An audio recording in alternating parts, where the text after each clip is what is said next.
beaucoup de services ou étaient des éléments très importants dans leur stratégie dans la région des Grands Lacs. Mais c'est là qu'on ne comprend pas bien.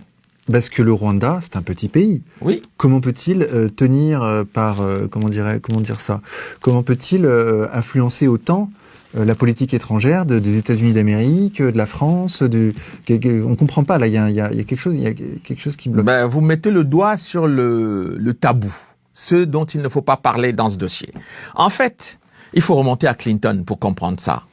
Lorsque Clinton arrive au pouvoir, son objectif c'est quoi?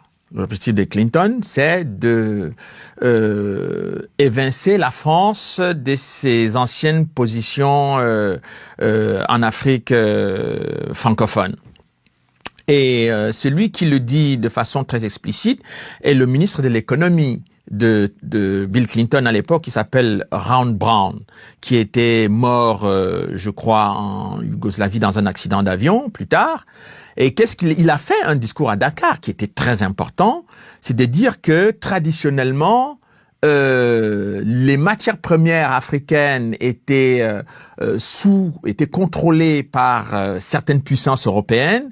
Maintenant, c'est le tour des États-Unis. Nous aussi, nous comptons prendre part dans ces matières premières. Et donc, l'objectif à l'époque qui vise à mettre Kagame au pouvoir est de s'emparer des richesses minières de l'Est du Congo. Et c'est ça que les gens ne comprennent pas. On parle beaucoup du génocide, mais derrière le génocide, il y a les matières premières. Et c'est ça qui est beaucoup plus important que ce qu'on affiche là. Et je vais vous amener là-dedans pour que vous puissiez mieux comprendre. Eh bien, qu'est-ce qui se passe dans cette stratégie?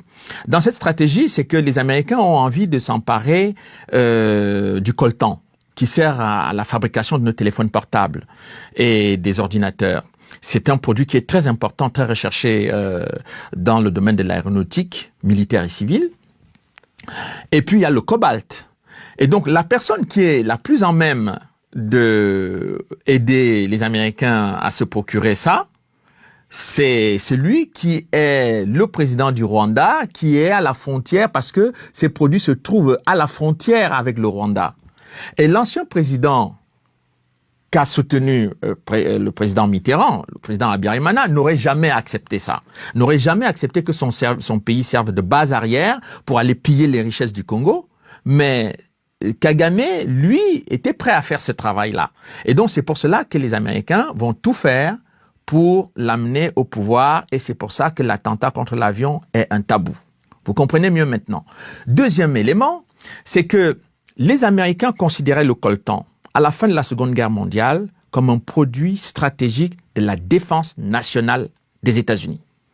Je répète, un produit de la sécurité des États-Unis. Donc, qui se trouve dans le sous-sol congolais.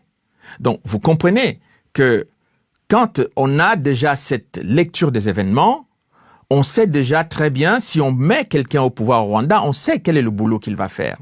Je vais encore plus loin que ça.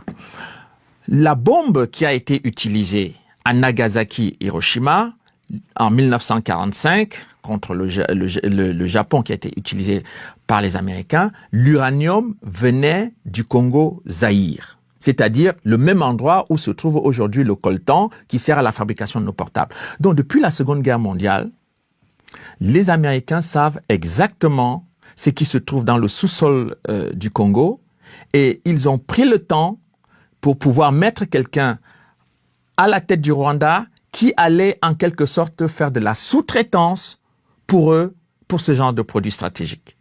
Voilà pourquoi la France, qui va se retrouver dans cette configuration-là, par sa vision un peu, je dirais pas candide, mais un peu faiblarde dans son positionnement géopolitique, s'était retrouvé en 1993 en étroite relation avec le président du Zaïre, qui était le président de Mobutu.